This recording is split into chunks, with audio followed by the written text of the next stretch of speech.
तो after understanding the lecture number 1, lecture number 2 atomic radius पे continuation में है। लेक्चर 1 में आपने यहाँ तक देख लिया था कि डाउन द ग्रुप आते हुए एटॉमिक साइज क्यों इंक्रीज करता है और उसके पीछे फैक्टर है greater shielding effect. Magnitude of shielding effect is more than that of the magnitude of the nuclear charge. अब एक आपके सामने क्वेश्चन अराइज होता है कि size of cation is always smaller than it's parent atom. यानी कि अगर मैं Mg को Mg2+ से कंपेयर करूं कि किन दोनों का साइज बड़ा है, तो Mg का साइज बड़ा होगा। उसी तरीके से कह रहे हैं and size of anion is always larger than it's parent atom. यानी कि मैं I और I- को अगर कंपेयर करूं तो I- यानी कि एनायन का साइज उसके पेरेंट एटम का मतलब I, यहाँ पे पेरेंट एटम क्या है Mg, तो पेरेंट एटम मतलब समझ गए ना, जिसका एनायन या कैटायन तुम बनाने वाले हो। तो कैटायन का साइज हमेशा छोटा होता है, एनायन का साइज हमेशा बड़ा होता है। इसको बड़े ही आसान तरीके से मैं समझाने की कोशिश करता हूँ। मान लीजिए आपके पास ये एक एटम है, बड़े प्यार से बड़े इत्मीनान से समझना, ठीक है। ये लीजिए, इसके आउटर मोस्ट शेल में बच्चा आपके पास 3 इलेक्ट्रॉन है, न्यूक्लियस एक माँ है और इलेक्ट्रॉन उसका बच्चा है। बच्चा तीनों पर इसने बराबर का प्यार डाला हुआ है।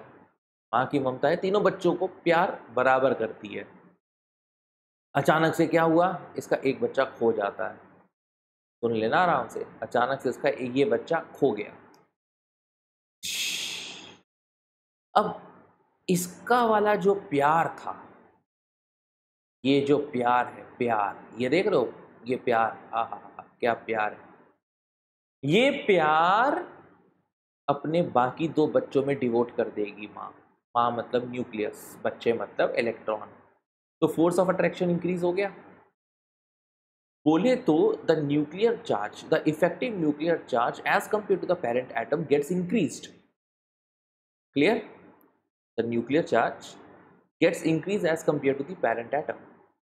यानी कि माँ को अब इन 2 इलेक्ट्रॉन से और भी ज्यादा प्यार हो जाएगा। अब मान लो गलती से ये इलेक्ट्रॉन भी लॉस्ट हो गया, फिर वो इलेक्ट्रॉन जो लास्ट ये वाला इलेक्ट्रॉन बचेगा, इस पर तो बहुत ही ज़्यादा प्यार निछावर कर देगी माँ।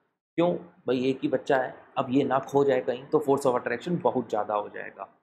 तो सिंपल सी बात है, कैटायन तभी बनता है जब एक इलेक्ट्रॉन लॉस्ट होता है आउटर मोस्ट शेल से। तो जब इलेक्ट्रॉन लॉस्ट होता है तो न्यूक्लियर पुल आउटर मोस्ट इलेक्ट्रॉन्स के प्रति बढ़ जाता है, यानी कि फोर्स ऑफ अट्रैक्शन बढ़ जाता है। और जब फोर्स ऑफ अट्रैक्शन बढ़ जाता है, न्यूक्लियर चार्ज बढ़ जाता है, तो बट ऑब्वियस की बात है आपका एटॉमिक साइज छोटा हो जाएगा।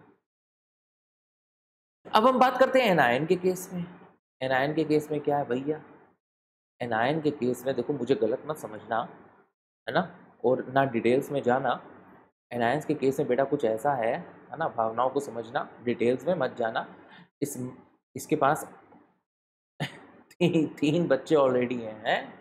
अचानक से कहीं इनके पिताश्री आए और कहे बेटा ये देखो चौथा पुत्र आ गया तुम्हारा। तो अभी क्या है कि ये माँ तो माँ है, माँ की ममता अपरंपार है।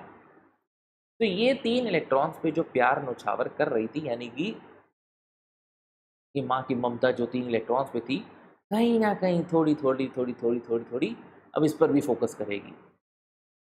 तो इन पे प्यार थोड़ा कम होने लगेगा, थोड़ा कम होने लगेगा।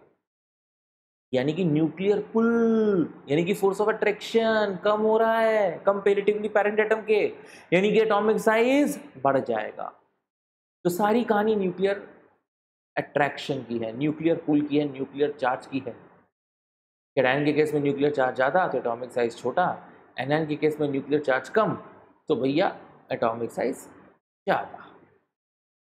अब जो आपने ये 3-4 कॉन्सेप्ट सीखे हैं, उसके हिसाब से अगर मैं आपसे ये क्वेश्चन पूछ लूँ कि you have to arrange the following in the decreasing order of the atomic size. जैसे पहला क्वेश्चन है Na Li Mg, तो तुम्हें पीरियोडिक टेबल याद होना चाहिए।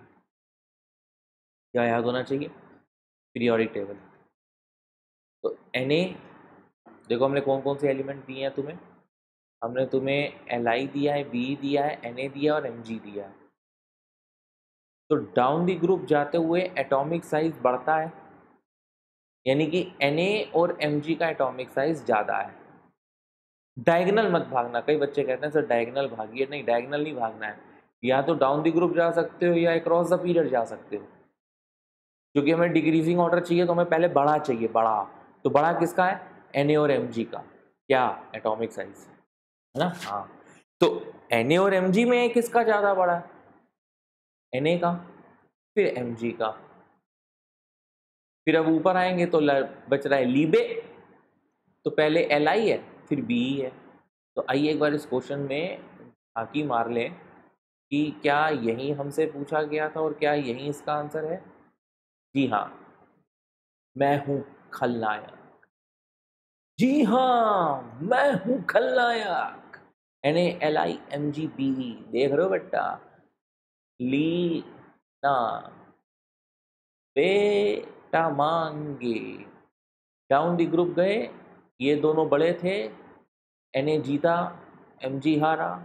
ऊपर गए, Li जीता, Be हारा। This is the order. उसी तरीके से फॉस्फोरस, ऑक्सीजन, सल्फर, नाइट्रोजन। तो देखो ऐसा है कि नाइट्रोजन के नीचे फॉस्फोरस आता है और फिर ऑक्सीजन के नीचे सल्फर आता है। जब डाउन दी ग्रुप जाएंगे तो एटॉमिक साइज बढ़ेगा, फॉस्फोरस का ज़्यादा होगा, फिर सल्फर का, फिर नाइट्रोजन का और फिर ऑक्सीजन का। यकीन नहीं आ रहा क्या? यकीन नहीं आ रहा तो ये देखो, ये रहे नाइट्रोजन, फॉस्फोरस, ऑक्सीजन, सल्फर। तो डाउन दी ग्रुप जाएंगे तो फॉस्फोरस सल्फर ज़्यादा बड़े हैं, फॉस्फोरस सल्फर में फॉस्फोरस बड़ा है, सल्फर छोटा है। फिर PsNO, यही लिखा है मैंने, PsNO। अब देखो ये पेरेंट एटम दिया है, उसका कैटायन दिया और उसका एनायन दिया है। तो पेरेंट एटम हमेशा बीच में रहेगा, एनायन हमेशा पेरेंट एटम से बड़ा होता है और कैटायन हमेशा पेरेंट एटम से छोटा होता है। तो ये रहा इसका आंसर। ये सारे आंसर्स नोट करते रहिएगा, समझते रहिएगा, डायगोनल नहीं भागना है आपको। अब इन चारों में से ये क्वेश्चन थोड़ा सा अलग है, ये कह रहा है इन चारों में से लार्जेस्ट रेडियाई किसकी है? तो देखो Mg Mg और Mg2+ में Mg जीत जाएगा, Al और Al3+ में Al जीत जाएगा। तो Mg और Al में ज़्यादा एटॉमिक साइज किसका होगा? आओ बेटा पीरियोडिक टेबल में आ गए sir.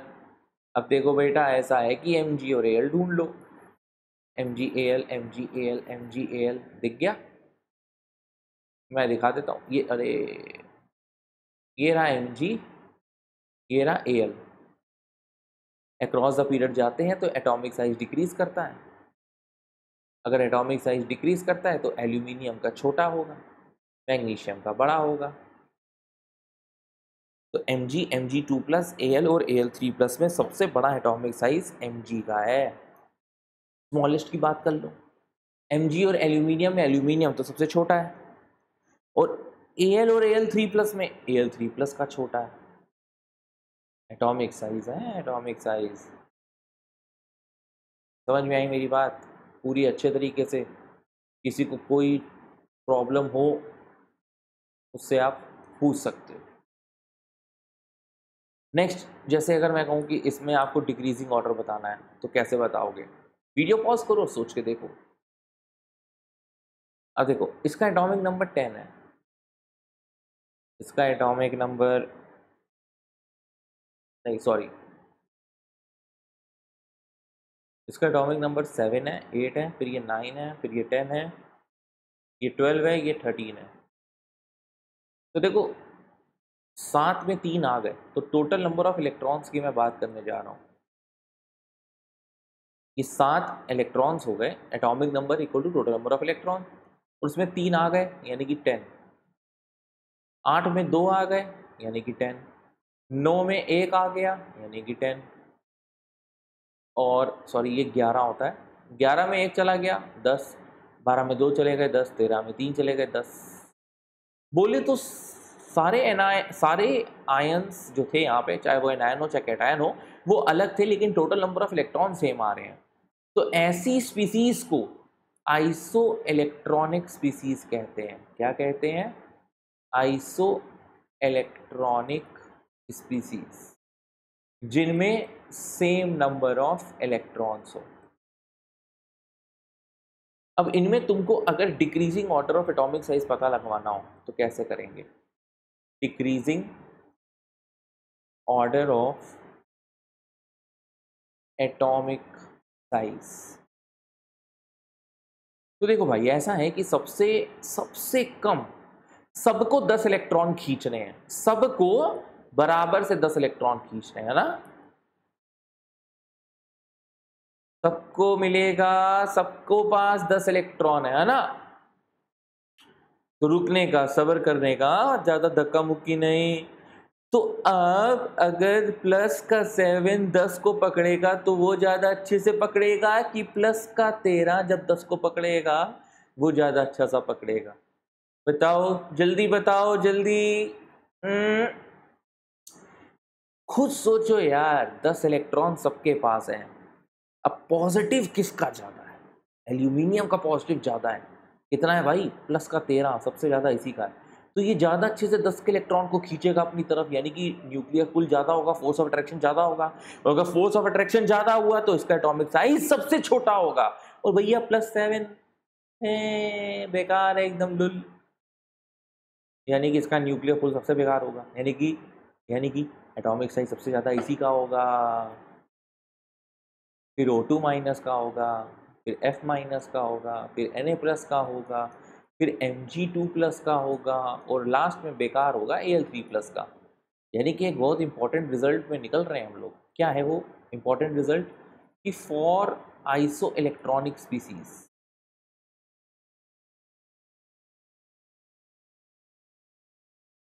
Atomic size is inversely proportional to nuclear charge. जिसका न्यूक्लियर चार्ज कम है उसका एटॉमिक साइज ज्यादा। यहाँ पे +7 सबसे कम न्यूक्लियर चार्ज इसका था नाइट्रोजन का, तो सबसे ज्यादा एटॉमिक साइज इसी का होगा।